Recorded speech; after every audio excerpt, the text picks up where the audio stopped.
Hi friends అందరికీ రథసప్తమి రోజు మా ఇంట్లో పూజ విధానం అయితే వీడియో మొత్తం లాస్ట్ వరకు చూడండి. నేను ఎలాగ చేశాను అన్నది. రథసప్తమి రోజు సూర్యనారాయణ స్వామికి నమస్కరించుకుంటే చాలా మంచిది. ఆరోగ్యంగా ఉండొచ్చు, కష్టాలు లేకుండా చూసే దేవుడు సూర్యనారాయణ స్వామి. అందుకని సూర్య నమస్కారాలు, పూజలు, వ్రతాలు అయితే చేసుకోవాలి రథసప్తమి రోజు. ముందుగా అయితే ఇంటి ముందు ముగ్గులు అయితే ఇలా రథం ముగ్గు, తాబేలు ముగ్గు అయితే వేసుకోవాలి. అదేవిధంగా కొంతమంది పిడకలు తెచ్చి పాలు పొంగించుతారు కదా! అలా లేకున్నా గానీ గ్యాస్ స్టవ్‌ని ఇలా ముగ్గులతో అయితే అలంకరించుకొని మనము గ్యాస్ స్టవ్ పైన కూడా పాలు పొంగించుకోవచ్చు. పాలు పొంగించే ప్రసాదానికే ఎక్కువ ప్రాముఖ్యత. సప్తమి తగిలిన తర్వాత పాలైతే పొంగించాలి. ఈసారి 8 గంటలకు వచ్చింది కదా! ముందుగా అయితే గిన్నెలో పాలు పోసి బియ్యంకైతే నెయ్యి రాసుకోవాలి. నెయ్యి రాసుకున్న బియ్యాన్ని ఒక 5 పిడుకులైతే వేసుకోవాలి. చెరుకుతో మనము ప్రసాదం అయితే కలుపుకోవాలి. గరిట అయితే వాడకూడదు. చెరుకుతోనే కలపాలి. ఒకవేళ లేకుంటే తప్పదిగా, ఉన్నప్పుడు మాత్రం చెరుకు తెచ్చుకోవాలి. ఇలా 3 సార్లు పొంగించుకోవాలి. సప్తమి తగిలిన తర్వాతే పాలు పొంగించుకోవాలి. పాలు పొంగించి ఈ పాలు మరిగిన తర్వాత బియ్యం వేసి ఉడికిన తర్వాత బెల్లం వేసుకొని ప్రసాదం చేసుకోవాలి. దీన్నే సప్పిడ అంటారు. సూర్యనారాయణ స్వామికి చాలా ఇష్టం. తప్పకుండా చేయాల్సిన ప్రసాదం ఇది. ఈ ప్రసాదం తర్వాతే మనం ఎన్ని ప్రసాదాలైనా చేసుకోవచ్చు. ఇప్పుడైతే ఒక 5 సార్లు నేనైతే వేసుకుంటున్నాను. పాలు ఉడికేటట్టు చూసుకొని మనము నెయ్యి రాసిన బియ్యం అయితే వేసుకోవాలి. ఇంట్లో ఉన్న వాళ్ళ పేర్లు చెప్పుకుంటూ వేసుకోవాలి. లేకుంటే ఉన్నా కానీ కొంచెం కొంచెం వాళ్ళతోట కూడా వేయించితే చాలా మంచిది.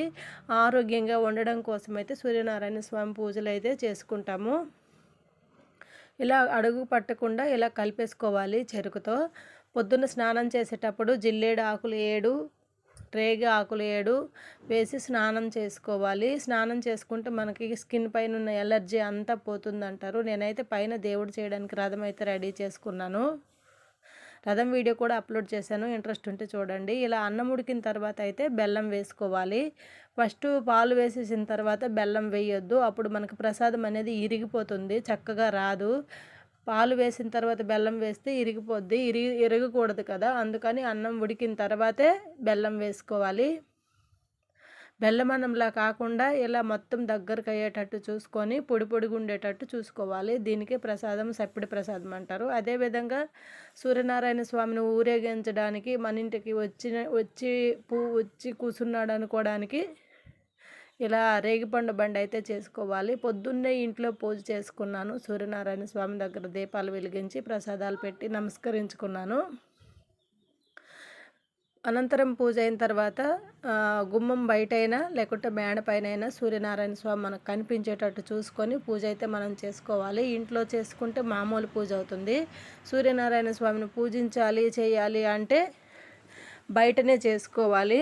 మేడపైన కానీ ఇంటి ముందు కానీ పూజ అయితే చేసుకోవాలి. నేనైతే ఇంటి ముందు మేడపైన ఇంట్లో ముగ్గులు అయితే వేసుకున్నాను. అదేవిధంగా ద్వారంకి ఎదురుగా సూర్యనారాయణ స్వామి ప్రతిమ పెట్టుకుంటే చాలా మంచిది. తప్పకుండా పెట్టుకుంటే చాలా మంచిది. మేడపైకి వచ్చేసాను. ఇప్పటికైతే 8:30, 9 అయింది టైము. సూర్యనారాయణ స్వామి అయితే మంచిగా కనిపిస్తున్నాడు. ఆ సూర్యకిరణాలు మనం చేసే పూజ మీద పడితే చాలా మంచిది. అందుకని పైన చేసుకోవాలి పూజ. పీట పైన సూర్యనారాయణ స్వామి ప్రతిమ వేసుకొని ఒక వెండిపళ్ళెంలో అయితే తామలపాకు పైన ప్రతిమ వేసి పసుపు కుంకుమతో అయితే సూర్యనారాయణ స్వామి ప్రతిమ వేసుకున్నాను. అన్నీ పైకి తెచ్చి ఇలా రెడీ చేసుకున్నాను. దీనిపైన రథం పెట్టి సూర్యనారాయణ స్వామి అనుకొని రథానికి దండ వేసుకొని దీపాలు వెలిగించి అగరబత్తులు, కలశంతో నీళ్ళు, అదేవిధంగా తులసి కొమ్మ అయితే వెనక నీళ్ళలో కానీ ఆవు పెండలో కానీ పెట్టి ఉంచుకోవాలి. ఆవు పాలు, పంచామృతం, వడపప్పు, పానకము, రేగిపళ్ళు బండి, తాంబూలము, చేసిన ప్రసాదము ఇవన్నీ స్వామికి నివేదించాలి. చెరుకు, కందగడ్డ అంటారు, అదే స్వీట్ కంద కూడా తెచ్చి పెడతారు. కొబ్బరికాయ కొట్టి సూర్య అష్టోత్తరం చదువుకొని సూర్యనారాయణ స్వామి అష్టోత్తరం కానీ లేకుంటే అష్టకము, ఫస్ట్ అష్టోత్తరం చదివిన తర్వాత అష్టకం చదువుకొని ప్రసాదాలు అయితే 7 ఆకులు, చిక్కుడు ఆకుల్లో అయితే ప్రసాదం పెట్టుకోవాలి. 7 ఆకుల్లో చిక్కుడాకుల్లో ప్రసాదం పెట్టి చూడండి, ఇలా నేను పూజ చుట్టూ అయితే ఇలా పెట్టుకోవాలి. మనం పూజ చేసేటప్పుడు సూర్యనారాయణ స్వామి కిరణాలు మన మీద పడేటట్టు చూసుకోవాలి. అప్పుడే మనము ఆరోగ్యంగా ఉంటాము. ఎవరైనా పైనే చేస్తే చాలా మంచిది.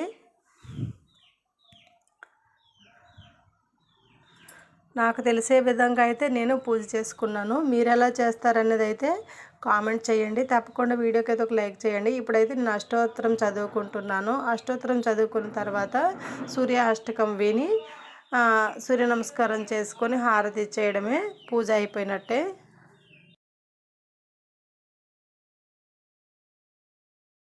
సూర్యనారాయణ స్వామి పూజ చాలా ఈజీ అండి. పూజ అనంతరం మన ఇష్టం, ముగ్గురు ముత్తైదువులకి తాంబూలం ఇచ్చుకోవచ్చు. అదేవిధంగా ఈరోజే నోములు ఏమన్నా చేయాలంటే రథసప్తమి రోజే నోములు ప్రారంభిస్తారు. అంటే సంవత్సరం మొత్తం పట్టే నోములు ఉంటాయి కదా, ఆ నోములు అయితే ఈ రథసప్తమి రోజే పడతారనమాట, సంవత్సరం అంతా చేయడానికి. నేనైతే పూజా విధానం ఇలా చేసుకున్నాను. ఇప్పుడు సూర్య నమస్కారానికి నీళ్ళు, పసుపు కుంకుమ నీళ్ళు, పువ్వులు వేసి కొంచెం గోదావరి నీళ్ళు, కాశీగంగ వేసి సూర్యనారాయణ స్వామిని అయితే ఒక 3 సార్లు సూర్యనారాయణ స్వామికి ఇచ్చి మొక్కి హారతి అయితే ఇచ్చుకోవాలి.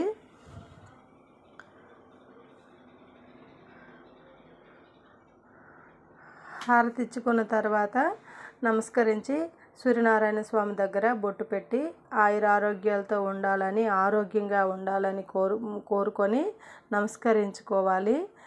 మనకి కనబడే దేవుడు సూర్యనారాయణ స్వామి కాబట్టి మనము నమస్కరించుకోవాలి. పూజ అనంతరం అయితే నేను మాకు దగ్గరలో అయితే ఒకే దగ్గర శివాలయము, అయ్యప్ప టెంపుల్, వెంకటేశ్వర స్వామి గుడి, అన్ని గుళ్ళు ఉన్నాయండి, సాయిబాబా గుడి, అవన్నీ దర్శించుకొని వచ్చేసరికి అయితే 12 అయింది.